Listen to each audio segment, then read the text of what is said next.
You want to be the standing? Standing. Standing? You want to try standing? Huh? Okay.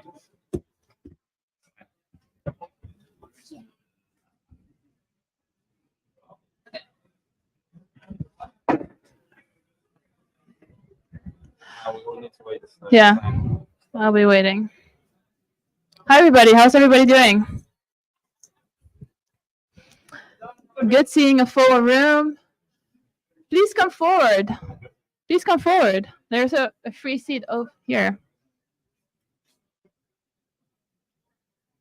Could you turn this seat over?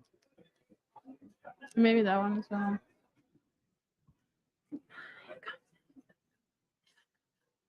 Okay.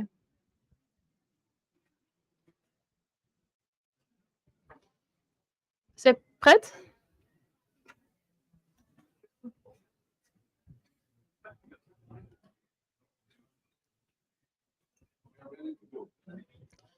Perfect. Thank you, Miroslav.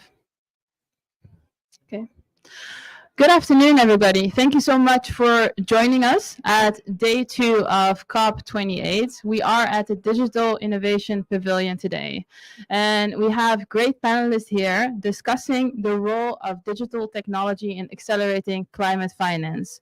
Before we get started, I'll introduce myself. My name is Hani Othman. I'm the Director of Sustainable Impact at the HBAR Foundation, focusing mostly on Europe and Africa. At the HBAR Foundation, we focus on providing grants and accelerating the climate markets through digital public goods.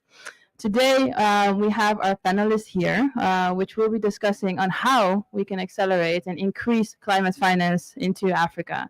And obviously, removing the lack of the trust layer, that is the missing trust layer that is currently there, and where digital technology can serve as a tool.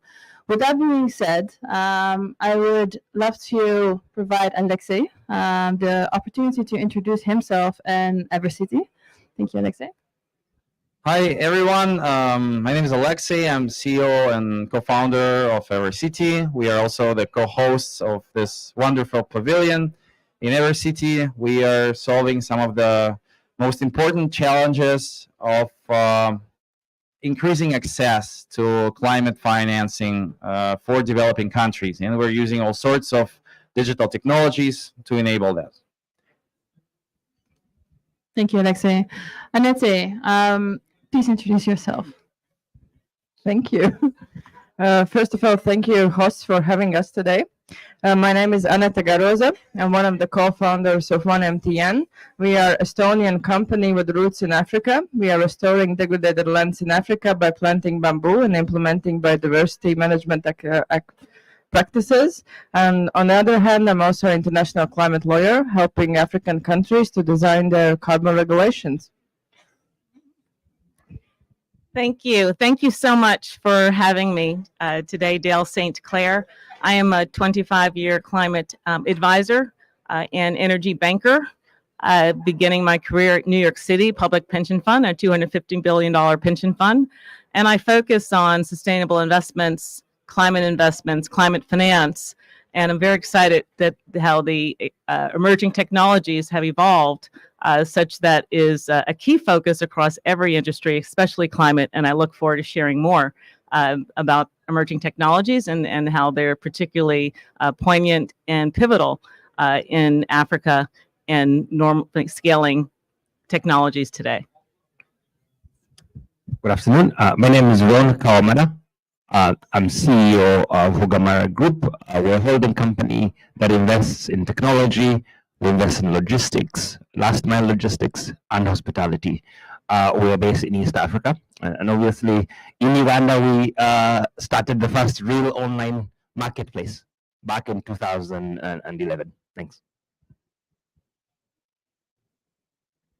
Hello, my name is Chris Maurer. I'm an architect and co-founder of Mohab, which is a company that we started in Namibia that is taking the encroacher bush, which is leading to desertification in Namibia, and using that as the substrate to grow mushrooms. And then we're using the waste from the mushroom materials to the mushroom cultivation to make buildings. So from one process of actually debushing fighting desertification. We're actually getting a bunch of co-benefits, and in the process developing carbon storing architecture. So that's how it kind of relates to today's conversation. Thank you so much, Christopher. Before we kick off diving deep into this topic, I wanted to ask Alexei and focus on also the fact that he has been the first person to ever put a carbon credit on chain, on the blockchain.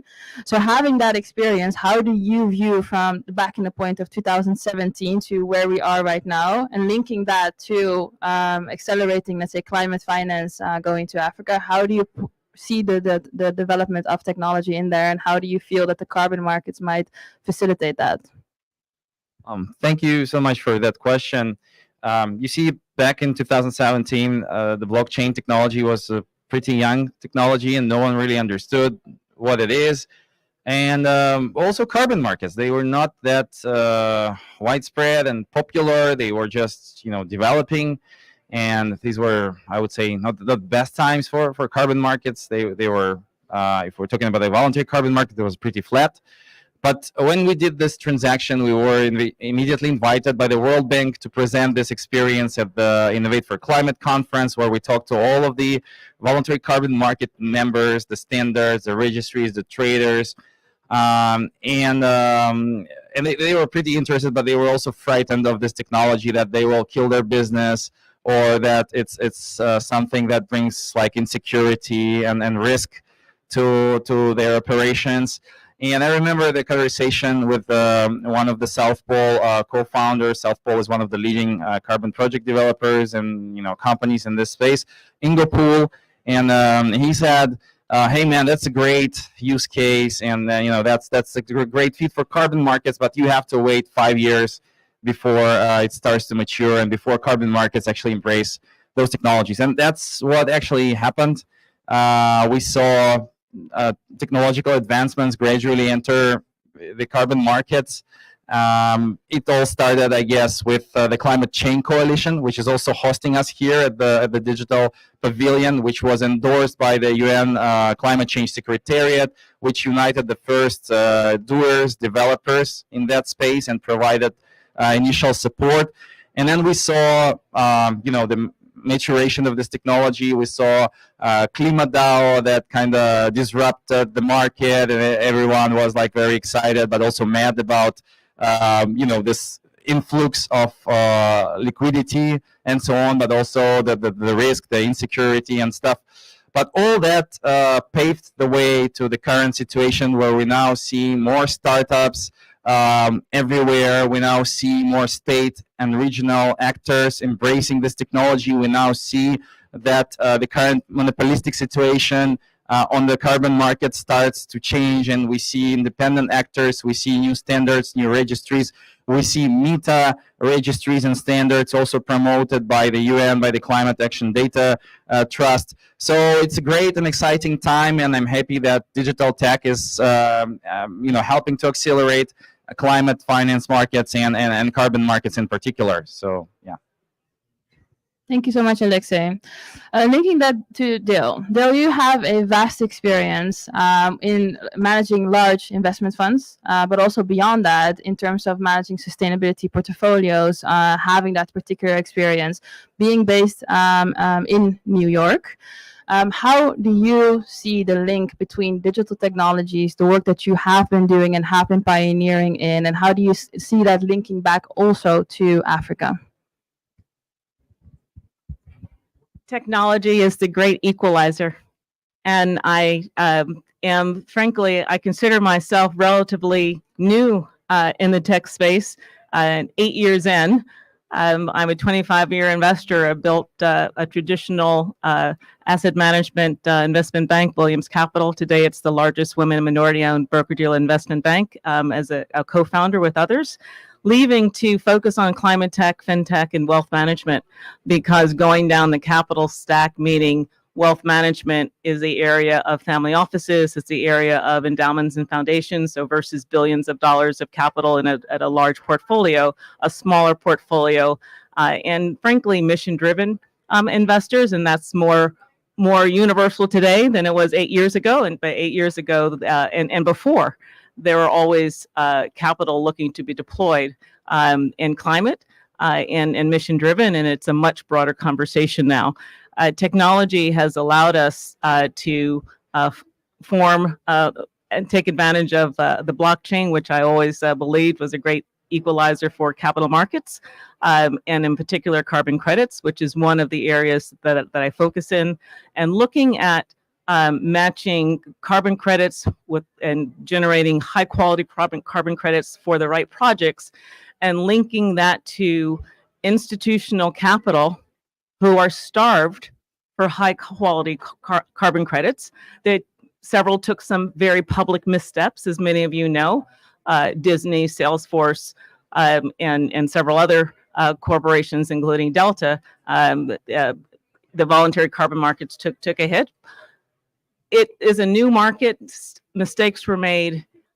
The beauty is that technology today can address the trust layer, and blockchain in particular can assist with the transparency. So in fact, the additionality, the transparency, the permanence, which is what institutional capital seeks to address their carbon footprint. And today the laws for carbon accounting, it's in the US, it will soon be in the UK. There isn't one institution that is going to everyone is looking to take a thoughtful step in addressing their carbon footprint. Carbon offsets can be a solution, and we are in a position now where high quality carbon credits can be developed. And climate action equals trust. That's one of the themes here today. And again, thank you so much for inviting me. It's an honor to be here with one of the early pioneers in blockchain-based carbon credits. So I'll stop there. Thank you so much, Dale. It's an honor to have you here, and thank you for that wonderful speech. Ron, you are a seasoned entrepreneur. We met in Kenya, and you shared a bit about the work that you're doing and also your partnership with 1MTN. Being based in East Africa, having experience across a variety of different sectors, how are you stepping into climate finance, and how are you viewing that from your perspective and from the location where you're at and driving this forward? Well, thank you. My interval has been a tech entrepreneur. And we developed the first online marketplace in East Africa, Uganda, Kenya, Tanzania, and Rwanda. So we solved one issue. That is, we wanted to formalize the informal nature of trade in East Africa by creating a marketplace that would allow the vendors to make more money, allow consumers to be able to access goods affordably in one place, aggregated. We realized that actually, but there was no logistics. There was no, so basically we had to then invest in logistics using our smart technology to both map out the cities for our functional needs. We then realized actually we're aggregating the logistics now. We're aggregating both the supply, we're aggregating the logistics, and then we could be smart. How do we innovate? We could aggregate the green part of this business, electric bikes, and so on and so on. And then when we sold the main marketplace to Jumia, we kept the logistics part. And that for me has been the one that we're trialing with. We see that it's been a good business proposition for us to continue to invest in smart bikes, to invest in smarter routes. And so then obviously with newer ways to fund, I would say that I am not a climate green person. However, it's been great business for us. And when we see more partners coming into East Africa who are looking to take this a step further, right? It's not just logistics. It's about, land. It's about how we use land. It's how we get to those places. And I find that the ecosystem is getting bigger. In Uganda, it's getting bigger. In Kenya. And so that's my interest in it. We continue to invest in this space as a group, but also to learn. I've seen this trip as a learning experience. As somebody coming from logistics, coming from tech, what more can we do when we collaborate? What more can we do, especially in the context of Africa, where funding is very difficult to come by? And so even with our investments, funding has come from people who are not interested in the sustainability of the projects, who are only focused on hyper growth. And it's great to be in an environment whereby, sustainability is important. And so we are supporting logistics, we're supporting on efficiency, we're supporting now investing in how do you collect payments from these farmers, from these landowners. When MTN is aggregating, we want to continue to play an efficiency support role, like we did in logistics. Now we're coming to payments, and we hope that we can grow the ecosystem. We've played a big role in Uganda by number one investing in payment solutions. So we used to be able to collect remittances from the smallest cash holder across the country. Where one day we'd do maybe 100,000 transactions being remitted in a small country of Uganda. We think that can be transplanted through blockchain, can be transplanted to support the landowners of the company like One MTN is working with in East Africa to be able to sustainably grow bamboo and receive cash payments and remit cash payments as well. Thank you so much, Ron. Anette, you work in Uganda. Ron just explained to us how he's working together with you. Could you share a little bit more regarding the work of One MTN and how you're actually embedding digital technologies from MRV to digital remittances to payment systems, and how that actually goes back to the local communities, and share your expertise with us? Yes, that's a great question. And I must be honest, I think One MTN journey has been started in Estonia. So we are an Estonian company with our footprint in Africa, and I think we are the great case study here as a boots on the ground by saying that we implemented operations from the project perspective, and now with this situation in the voluntary carbon market, we are the first case study seeing that first of all we need blockchain solutions to either to develop projects, to increase the transparency of reporting, to use MRV solutions to be more transparent, trustable. And second of all, also for the funding side, that's also an issue because all actions needs a large capital amount upfront. And if also new technologies can solve our funding need, we are more than happy to help. And not to help, but to receive this help from different players, as we are here also looking for great partnerships. We are very happy about Evercity and the partnership so far. And so I would say that we are boots on the ground coming by implementing a project now, clearly looking that we need to become more digital and implementing, yes, we have MRV, but how we can use this digitalization to attract finance. So thank you so much, Anette. Christopher, it's a pleasure having you here on this panel. And I think one of the practical use cases, obviously, is the built environment, talking about high growth and specifically growth on the African continent in terms of improving the infrastructure. I would love to hear more about how you are working in terms of enabling that, but also focusing on the decarbonization aspects of that. Thank you. So buildings are responsible for about 40% of the world's carbon emissions. The development that's going to happen in Africa is astronomical because the population is so young, and the development that's required to happen there. Worldwide, we're looking at a scenario where we'll actually double the footprint of all buildings on the world by 2060. So imagine every building on the planet right now, and then double that. We're going to have to repeat that between now and 2060. So in the coming decades, the amount of building that we're going to be doing is astronomical.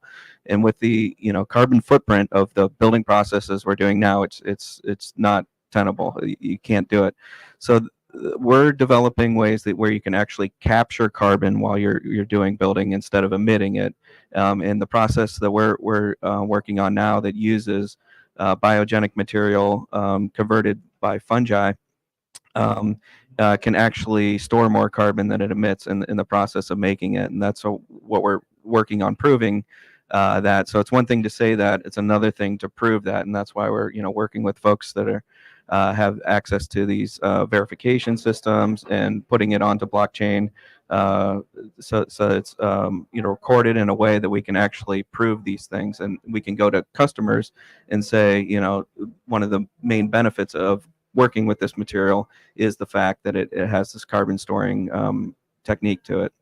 And so I mentioned in Africa, where in Namibia, we're taking encroacher bush, which is this bush that's basically needs to be thinned to combat desertification to create the building materials we're doing. We're doing similar processes in the United States, where my hometown of Cleveland, one of the biomass excesses that we have are abandoned homes, unfortunately. And so that can actually become the substrate for doing the building process that we're talking about. We're working with the space program. We're working with NASA right now to be able to grow buildings off planet. So there's many applications that this biomaterial technology can be used, and all of it tends to be carbon storing, because we're talking about converting plants into building materials. In doing it in a way that actually has a circular economy involved, because there are ways of building with wood that are carbon storing as well. Cross laminated timber is a new way of building that people really like, because it can compete with concrete superstructures, but it uses wood instead of concrete, which has carbon storing ability to it. But you can see the problem if that proliferates to a certain extent, that it's going to lead to deforestation. So that's why we think using circular economy, carbon storing material is going to be one of the best ways of combating the carbon emissions of the building industry. Please go ahead. Jumping in without being asked, because I'm so excited. I'm jumping in. I didn't know all of our panelists, and I'm very excited to learn what we just heard about buildings. Is one of I shared a few. One of the companies I advise is a 06, which has generated high quality carbon credits designed in this case around oil and gas wells. 06 has also built a registry, and it is designed around gold standard and VCM, and with an additional layer of independent verification. All of this is public information, of course. The protocols are public. The registry is for both engineered carbon credits as well as nature-based. The 06 focus is engineered carbon credits, but the registry, one of our first non-06 carbon credit on the registry will likely be a Canadian company that focuses on buildings. And as we look at the protocols around generating high quality building carbon credits, I'm particularly excited to learn about what we just all learned here.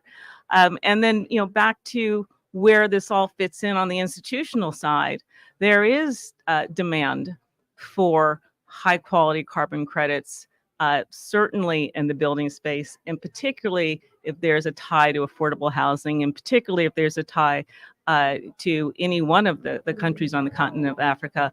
It is the technology, frankly, and the engineers that will step back and design appropriate protocols with input from all involved. And I can see on the horizon that, in fact, as I said, the technology exists, and I look forward, hopefully, to working on helping to build the first building carbon credit on the 06 registry. There are other registries, and I just want to emphasize that one of the value that the Canadian companies saw in 06 is that the turnaround and protocol for projects is months versus years, with high quality behind it. Again, this is all public information, but time is not our friend here. And I'm looking forward to learning more from others that have projects that we can help scale. So I think that's very interesting. Thank you so much for jumping in there. And you mentioned a couple of times high quality carbon credits, right? And high quality is linked with increased financing, and that's exactly what we need in order to stream into Africa. Just hearing from Christopher about the amazing work that he's doing in terms of decarbonizing actually the way that we think about the built environment and actually providing solutions for that. What do we actually mean, linking that back to high quality? What do we mean with high quality? And how does that practically link back to the digital solutions, right? And I would love to hear from every one of you to have your input on that, and the practical solutions that you're currently embedding. Okay, I will go first. So practically, from our perspective, being boots on the ground in Africa in creating nature-based carbon credits, Or thinking about high quality is actually that we are transparent. That's one, that we can prove, of course, using the newest technology, uh, what and how much are we taking out of atmosphere, actually how much each carbon credit is creating co-benefits. Is it a bioeconomy around our project? And we need to prove it. And we also want that the carbon credit buyers understands actually what is the impact what they are creating. And of course, we need to also make sure that the data what we are providing, that it's really high quality. So And I'll add to that. So we have, for us, it's a list of 10, and you've named several. And I'm sure that was, you were in terms of time, it was several. So I'll name a few more. High quality also, in addition, equates to permanence. That the change that occurs is permanent. I don't have to define what that is. That there's no double counting. That was part of the. Those are actually two of the issues that the Guardian article pointed out did not exist. So in fact, the protocols and the independent verification addresses those characteristics as well. The Sustainable Development Goals, I look at akin to the UN PRI goals, and I think institutions determine which ones apply to them. It is rare for an institution to have all 17. And when I advise, whether it's a family office or a large institutional investor, if they're starting from the beginning, I always say address one or two after speaking to them and understanding what their priorities are. New York State Common Retirement Fund has 9, again, all public information. So we mentioned data, we've mentioned the critical aspect of high quality is, can you define it? Can you measure it? Can you report it? And what is the ongoing? What is the ongoing mechanism to make sure that what occurred from the beginning continues to occur? And this is where some of the advent of AI. This is there's drone technology. There's multiple technologies out there that are attempting to address nature-based carbon credits in particular because of the logistics.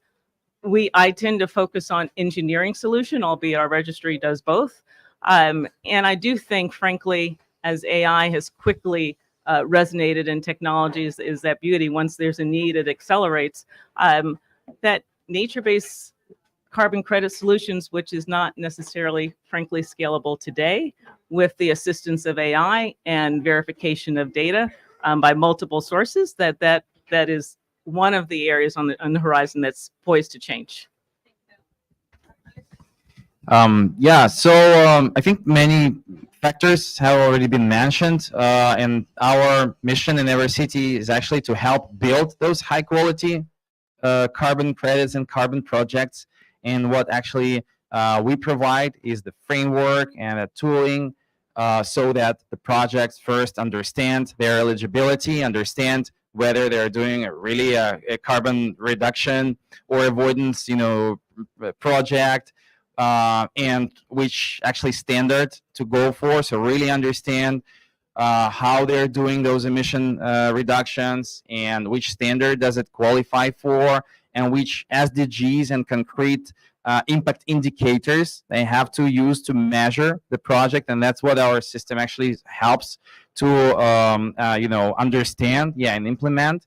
And then we are using this approach of the market forces, I would say. So on our platform, the projects can meet project developers and VVBs, so-called auditors, that would help to verify the data, and the project developers with sufficient experience that would help to build up all the documents, to check all the assumptions of the project. So it's like, all these stakeholders collaborate together, validate each other's, inputs and information, and act as a team to develop and bring those projects further up to the point where investors can actually access those projects and invest. And that's where we allow to receive upfront financing in the form of carbon forwards. And that's where blockchain actually allows to provide those forwards as a way to provide early stage financing for the projects with a high liquidity. And that's where also ratings come in. That's where liquidity providers come in. That's where MRV solutions come in. And by the interaction of those market players that are all acting according to international standards, IC, VCM, and all these new standards, and also the Paris Agreement. And that's, if we make sure there's traceability throughout this value chain, if we connect all the stakeholders according to those rules, if investors would see everything, that every action done by every stakeholder, that's how we ensure the real quality and transparency and proof that those are really high quality, high integrity credits that are helping not only to mitigate climate change, but also to improve the lives of the local communities, and that the money from those carbon credits are going back to the communities. My view is that you cannot grow what you don't measure, and certainly you cannot fix what you don't measure. The approach we took doing our impact on logistics, the cost of logistics, the impact of logistics. We rolled out a technology called Urban Ninja, which followed delivery agents to their customers and back, and we tracked other non-delivery agents. We wanted to create a dynamic navigation tool that Google doesn't do, that only allows motorcycles to pick the shortest possible route. And we deployed this to some of our partners like Glovo, like Jumia. What we've seen is actually it has cut the to-customer delivery time by about 1.8 kilometers, almost 2 kilometers. And this is real impact in terms of real money, lowering the cost of supply chain, the cost of distribution in a country like Uganda, Kenya, Tanzania, whereby logistics is quite difficult. And I think it's that kind of dynamic focus on the small things that tech allows us to do. I mean, the Globals don't have that singular focus like we do. And I think that it is our small contribution in lowering the impact. The next step, however, indeed, in making sure we have the quality of outcome is then taking that on in terms of introducing things like electric bikes being a bigger share of our fleet, incentivizing individual delivery agents to purchase those, working with global partners to actually support us to get there. It's not very easy in Uganda today to have a robust delivery system that's electric. The charging stations, the technology is still rudimentary. However, by aggregating that fleet, we think that we're going to aggregate more of the customers, and then we're going to aggregate the finance to be able to push it through. And so we're focused on efficiency, we're focused on payments, and definitely making it business, the main goal of doing this. Thanks. Thank you. Thanks. I don't have much to add, but I would say that one of the things to prove the high quality carbon credits is to understand the baseline and to find out what it actually is, the impact. And I can just talk about some of the things that we have to look at when it comes to that. It gets pretty complex with a vertically integrated system like we're talking about, but with the debushing that's happening in Namibia, you would look at the baseline of what's going to happen to that biomass when it goes to market, and mostly it's going to be burned. So it's going to be turned into charcoal, or it's going to be turned into fuel pellets. And that's better than coal-fired power plants, obviously, but the best you can get from that is probably carbon neutral, because you're drawing down all that carbon into the biogenic material and then re-releasing it at the end of the day. So when we come with a process that is actually going to store that carbon for long term, permanently, ideally, that's where you get the additionality and something that you're looking at. And then on the food side, we're talking about creating mushrooms in a desert environment, and this is one of the least water intensive ways of farming there is. In a country where it's a desert environment and they grow cattle, which is the most water intensive type of agriculture there is. So looking at those things as additionality, this is where you see it can become complex in the carbon credit and water storage and the co-benefits and things like that. So that's one of the things that we're we're challenged with as we're looking at these things, and why it's great to work with folks that have solved some of these problems in the past. That's exactly what I also want to address, Christopher. Maybe to leave the mic a little bit with yourself, but it's having this kind of complexity and doing that without the digital tools that are currently available. And as the HBAR Foundation, as you know, we're heavily focused on in providing and enabling these digital tools as digital public goods and providing them for all of the, let's say, project developers and investors and so on to hop into that. How do you make use of that? And how does that facilitate the process and improve the process in order to make it a little bit more simple? Yeah, so we made a fairly conscious decision that the whole company would be born digital, that we collect all the data from what we're doing, including everything from the electric, the utility bills and things like that, the consumption of water, the consumption of electricity, and storing that data for later use. That obviously we can use that to kind of report on monthly consumption. So getting that into blockchain is obviously something that we need professionals like yourselves to work with. But to collect that data is the first step that we want to do.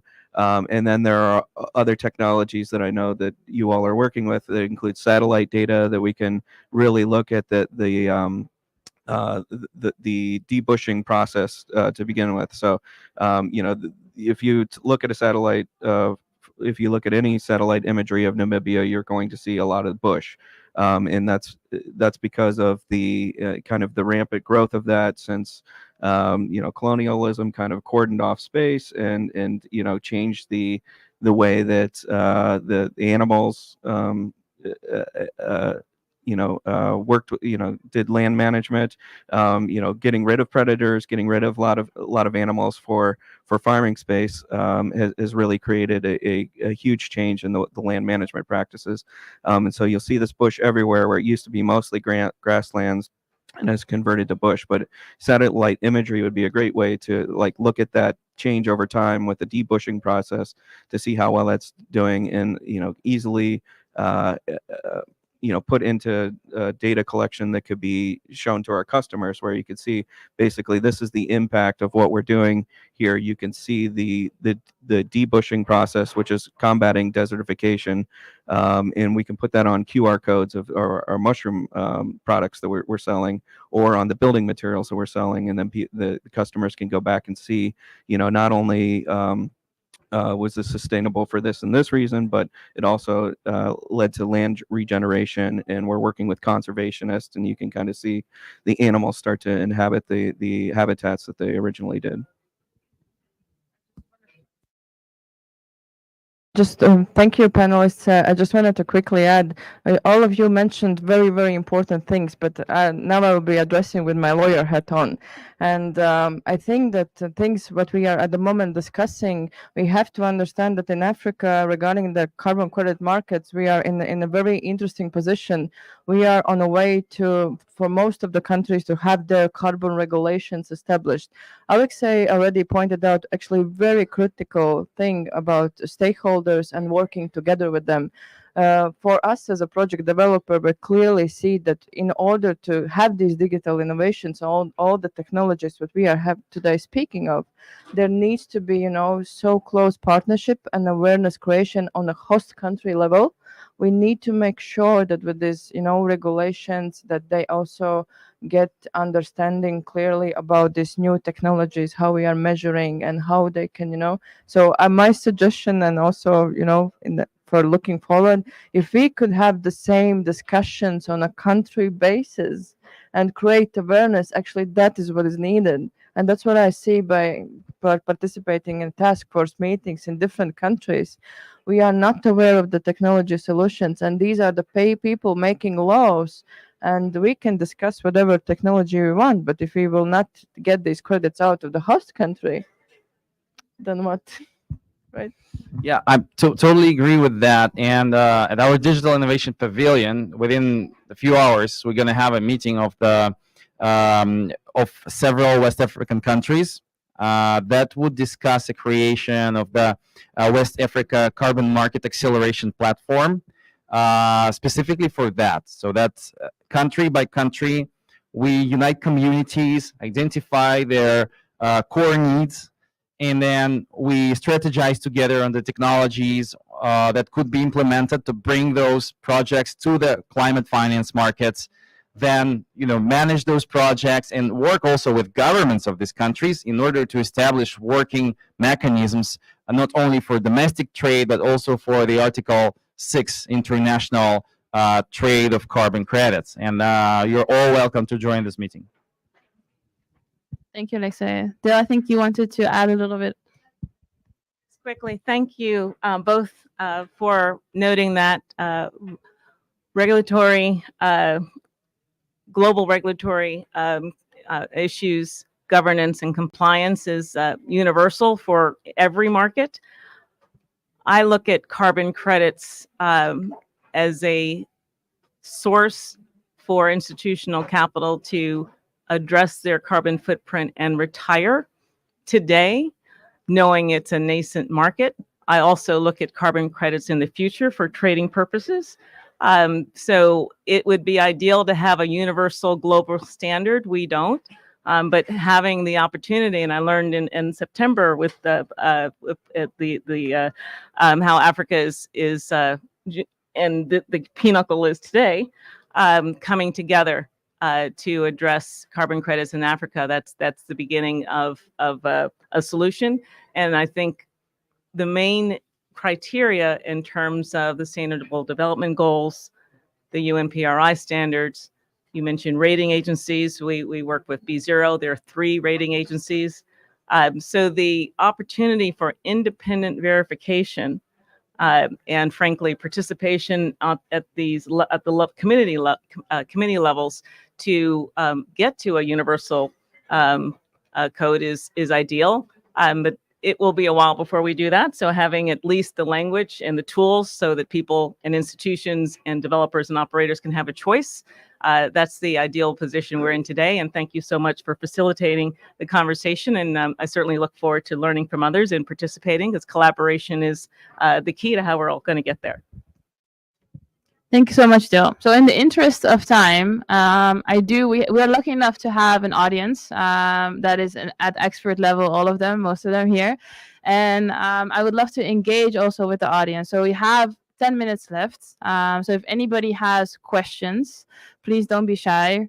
Raise your arm and have interventions or anything that we can get more clarity on how the role of digital tech in terms of accelerating climate finance in Africa. Felipe. Please introduce. Okay. Yeah. Well, hi everyone. My name is Felipe. I work for ACT Commodities. We are a Dutch company that basically advises clients all around the world on how to handle their emissions. And we are also one-stop shop, including, of course, carbon credits. That's one of the main products that we trade. And we try to find buyers, people who will be retiring these credits, right? So my main interaction is with project developers and also companies and investors, right? So that's a bit for context of my question, because I do personally believe that all the digital tools that we have, we are quite late in the implementation, and I'm happy to see that there are already cases implementing these tools, right, on ground. But of course, there is a ton of projects out there that they are not, they don't have the access, they don't have the awareness, they're still really behind on this. So my main question would be maybe for the panel in general, but maybe Alexei can also give some context on this. What is missing for all these project developers and also from the buyer side to really be able to scale this up? What do you think? Well, I think that you already mentioned that the government awareness and have this sponsorship by them will help. But what else do project developers and buyers need in order to scale this and make sure that there is not only the one MTN case, but there is way more projects around using the digital tools? Thank you. You want to go first? That's a question for you. As a project developer, maybe you can start and then I'll continue. maybe not from one MTN perspective, but being able to participate in different country meetings regarding carbon policies, I would say that there are people creating carbon projects who don't have access to the exact knowledge base and also to the funds. So there are small scale projects, tree planting projects, and you clearly see that could, MRV could be a solution, but they are even not aware what this MRV is. So I think that's the quickest answer. Yeah, I agree with what Annette said, and I want to elaborate a bit more on that. So when we talk to project developers, to country officials, what they actually need are two things: knowledge and technology. So it's not enough just to have a technology somewhere, and I think in the previous panel it was mentioned pretty clearly. When there is like a high tech something which is like high price, is sexy, great design, but it's not really accessible to everyone, and there is a like lower tech or open source technology that can be deployed and localized in various countries. That's another point, and we see great demand not only for the knowledge about all of these technologies and also the Paris Agreement. So here we need to educate not only on the tech, but how this tech is actually utilized for climate finance, for Paris Agreement. That's pretty unique knowledge, and that's what our pavilion is actually doing here in the Climate Change Coalition. But the other important factor is that technology should come down to the projects, to developers, and not only be something that is brought from the global north, but is something that is going bottom up from the global south. And then here we're happy to work with Hedera and HBAR Foundation on providing open source methodologies and open source technologies that can be localized and can be used to develop new use cases, new applications, and so that local players, local auditors, local project developers could develop, and this can give jobs. This can actually accelerate carbon markets in the global south, and that's what, as a group, we're trying to do here. It's to dovetail the knowledge component, the knowledge of where the right capital is to support the developers, I think is key. Blended finance has been around a long time. Again, with the expansion of interest in across the globe in climate and climate investments. Today, we can better define blended finance, specifically philanthropic capital, institutional capital, and NGOs. In the U.S., Prosper Africa, as some of you know, is one of the NGOs that is looking to deploy grant-type capital and looking to collaborate with institutions and philanthropic capital.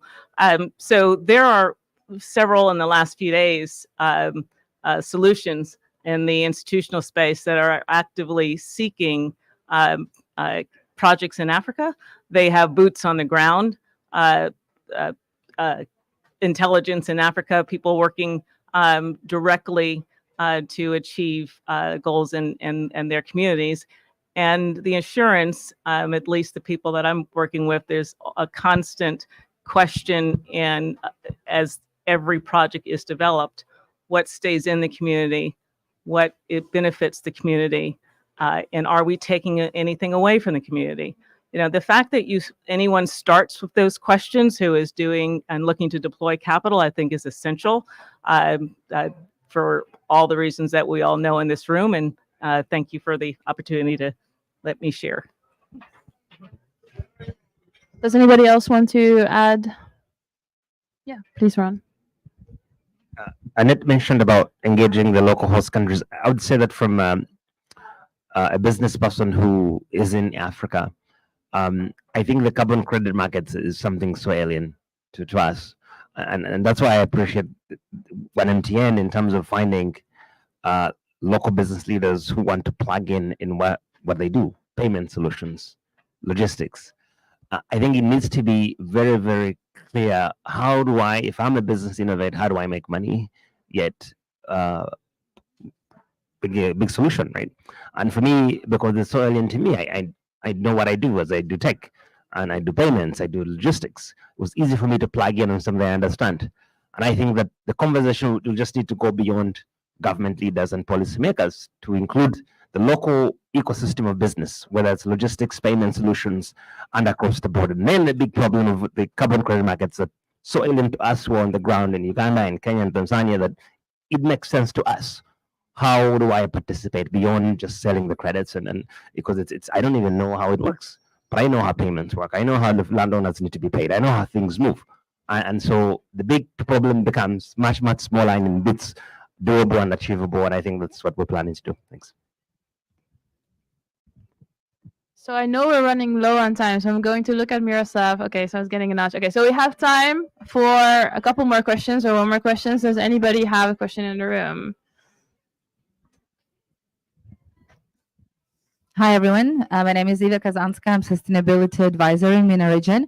So I don't know all the projects very well. I know Alexei's project, but it's super interesting to hear the perspective from different sides of the ecosystem. And we all know that the market is super nascent. So I would like to ask you, and I think the answers will be different from different panelists. Like, you think we are in the innovation phase or early adoption phase of the market, and how long will it take to get to the mass adoption of the technologies that are being right now implemented with the projects? Thank you so much for that question. I would like to ask you to keep the answers a little bit more brief so we can cover all the panelists. Yeah, so we are still at the early adoption phase. We've passed the piloting phase, we've passed the hype cycle phase, and the hard work is starting, and we see already a lot of examples on the international level, on the national level, and there is appetite for digital technologies. There are great examples. So now is the most exciting phase where early adoption is ending and growth is starting. I guess economic cycles are also powering this up. So we will see great growth in the future years. So from the project developer side, I think us as well, the same answer. It's early adoption phase because we have scoped out what we need. And in that sense, at the moment, it's basically the actions, how we are implementing those technologies, which partners are we partnering with, how they can help, how we can scale up faster, and how to bring actually the case studies, the real case studies out here and to tell about them. Early adoption, in my view, I don't think it's ending. I think we're in, and I wish it was, but I think we're right. The good news is we're in the middle of it, and it's global, and early adoption. And frankly, technology will determine how fast it is, but I remiss to say a number, but certainly I believe we're in the early adoption phase. For me, it depends. We're at the infant level, right? So from Uganda perspective, only about 2 to 3% of all transactions in the country are digital. So we need to do a much better job of integrating everything that we do in an efficient digital way. And I think that we've done a good job on the marketplace for purchasing products. We've done a good job on logistics and a good job on payments, but it's still very, very at the early start. I mean, look at US, about 35% of all transactions are happening online. So basically we're at the beginning, and the more we get in the ecosystem, the more we get people connected. I'm not going to disagree with any of the experts on this. I'm excited to hear its early adoption. So I'm learning the same time as you, and thank you for the question. So one last question. Wes, go ahead. So this is maybe towards Chris a Oh, little bit sorry. more. Could you introduce yourself, please, for the audience? Yep. I'm Wes, help lead the HBAR Foundation's Sustainable Impact Fund. My question's towards Chris and kind of the MycoHab perspective, because I think MycoHab has a unique perspective, going not just from a traditional carbon markets play and project design, but having to figure out from scratch not just the methodology, but also how to apply that digitally and to create a financial asset in a way that maybe a carbon credit hasn't been created before.